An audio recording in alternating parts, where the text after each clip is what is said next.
This fella has a good head on him, says John in Leeds. So you can take that one to the bank, Neal. Thank you, John. I think Neal is onto something so huge that they are not talking about. That's not. How is this fantastic LBC caller absolutely right about the Labour Party?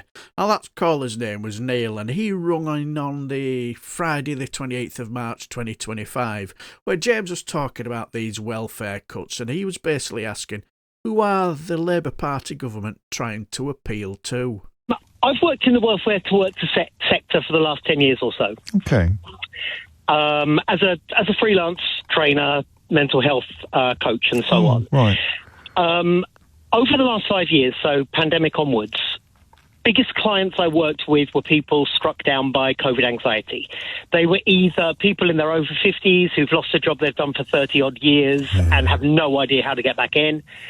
Second cohort are youngsters who kind of missed that transition from school time into the world of work due to the lockdowns. And I feel, although COVID anxiety is a massive thing, and PIP as a concept is absolutely vital support for many, many people, I do feel sometimes people were given it maybe prematurely, and it has disempowered them to get back into work. I would say disincentivized, but I don't think that's what it is. I think it's disempowered. I've been diagnosed with this. This is me. This now defines me, and I don't feel I can move any further forward. And I think people do get caught in that trap. When Wes Streeting mentioned the overdiagnosis, I kind of got where he was coming from. I think he misspoke. And yeah, Laura Greensburg did kind of put him in that corner a little bit. But I do see where he's coming from. I think some people are caught in that position. They've got the core there. They want to work and they want a better life for themselves. But the way the system is, I feel, can disincentivize and just hold people in that glass prison a little bit. I mean, you have done an extraordinary job of walking that tightrope, if you'd allow me to say so. And for anyone who missed the introduction, missed the beginning of the call, you work very much in this sector, helping people with mental health issues get back into an employable position, to get back into work. So I want to stress that, because it is a qualification that underpins your contribution. But you have succeeded better than most Labour politicians have in identifying what they clearly think the problem is. And it's probably best summed up as John in Leeds has been in touch, puts it a little bit clearer than I did. This fella has a good head on him, says John in Leeds. So you can take that one to the bank, Neal. Thank you, John. It's about these diagnoses, particularly in the context of COVID, not being life sentences. Yeah. I work with a young man. I won't mention names for obvious reasons. Sure. He hadn't left the house in 4 years. But he really, really wanted to. He really wanted to. He knew there was a world out there for him, but he was absolutely paralysed.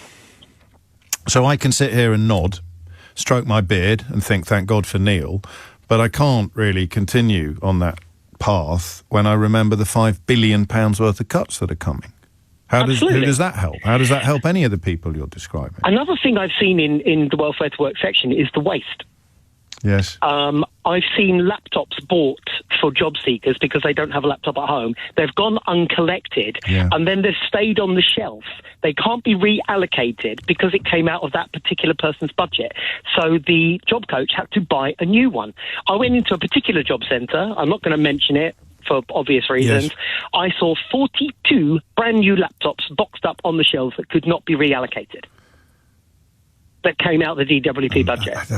I mean, one day it'll be true, won't it? That they will actually be able to target the waste that everybody who works in the public sector acknowledges. And you give us examples of real waste, not sort of mythical Daily Mail things that get blown up to extraordinary proportions. And that is not going to save £5 billion, but it could clearly save, and that and similar stories and similar practices could clearly save a lot. So absolutely. Let me nudge you then, if I may, bearing in mind everything that you've said and the professional context from which you speak, to whom do you think they are trying to appeal? They're not doing a very good job of it, but who are they actually trying to appeal to with these policies?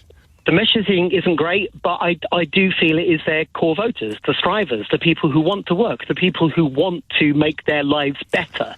Not strivers in the sense that the Tories often talk about them, but people who want to actually do a hard day's work, sit back with their feet up. Yeah, I've contributed both to myself, my own well-being, my family and my country. A social contract, as it were, Yeah, being upheld absolutely. from the other end. So I don't think this is quite the zinger that the person who sent it to me thought it was, but there's an interview from 10 years ago with Rachel Reeves in which she said that Labour we don't want to be seen, and we're not, the party to represent those who are out of work. Labour are a party of working people, formed for and by working people. Now, you'd have to be pretty disingenuous, if not dishonest, to pretend to believe that means they don't care about people on benefits.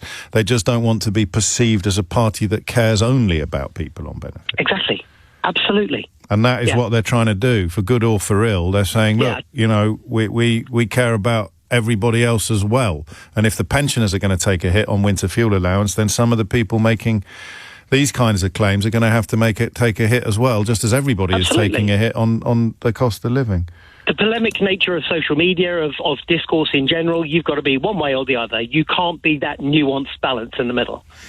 Yes. And of course, I mean, you can present them as huge cuts, or you can look at the numbers and recognise the gradient going upwards to a point of unsustainability, and so something must be done. I think Neal is onto something so huge that they are not talking about. That's not a failure of communication, that's a failure of conviction, which is the unprecedented nature of post-COVID conditions, whether it's the physical in the context of long COVID and the proper research and the proper treatment, the proper acknowledgement that needs to be done to help those people back into work, or whether it is the mental, the kind of anxiety that is like nothing that we've ever seen before.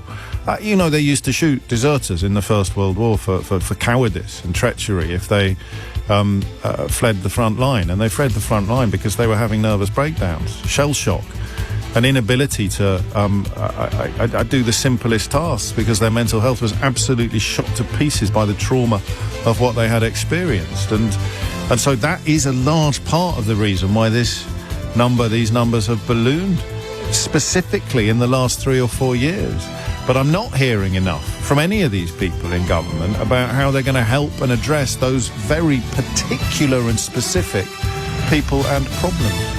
Well, I found what he had to say about COVID absolutely fascinating, something I'd not really considered, if I'm honest, because my story when COVID did hit, I decided to restart this channel because I knew, as someone who would be stuck between these four walls more than ever, and I knew I had to do something to keep my mind occupied, stop myself from climbing the walls and stop myself from going insane. So that's exactly what I did, and it certainly helped me to keep grounded and stop myself from climbing the walls, I suppose you could say. So when he talked about that person not leaving his home for 4 years, clearly shows that the pandemic really did affect a lot of people, didn't it?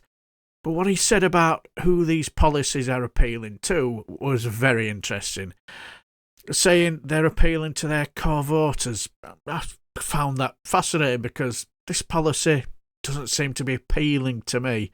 But earlier in the James O'Brien show, James spoke about a poll saying that 1 in 4, 23% of those working full-time and part-time are struggling to afford or cannot afford their monthly costs. And then he goes on to say 1 in 6, where it said about 17% of full or part-time workers have skipped a meal every day, 2% most days, 8% or every week, 7% to reduce their spending in the last 3 months, according to a new YouGov polling. And in the poll of 2,544 adults in the UK, of which 1,513 were adults working full or part-time, showing that many workers are still continuing to struggle with the cost of living. And if you want to read that article, I've left it in the description box for you below. Now, rightly or wrongly, I get the feeling that these are the people this Labour government are trying to appeal to. You know, those who are struggling to make ends meet, those who are skipping meals and feel that those on benefits have it all too easy. And let me just say, and as someone who is on benefits and PIP, I will tell you it isn't easy, and my comments will attest to that in the comments below, because when you have a 40-page questionnaire and it's quite intrusive, quite personal and embarrassing and downright frustrating, I will tell you it's not easy. I can tell you that for nothing.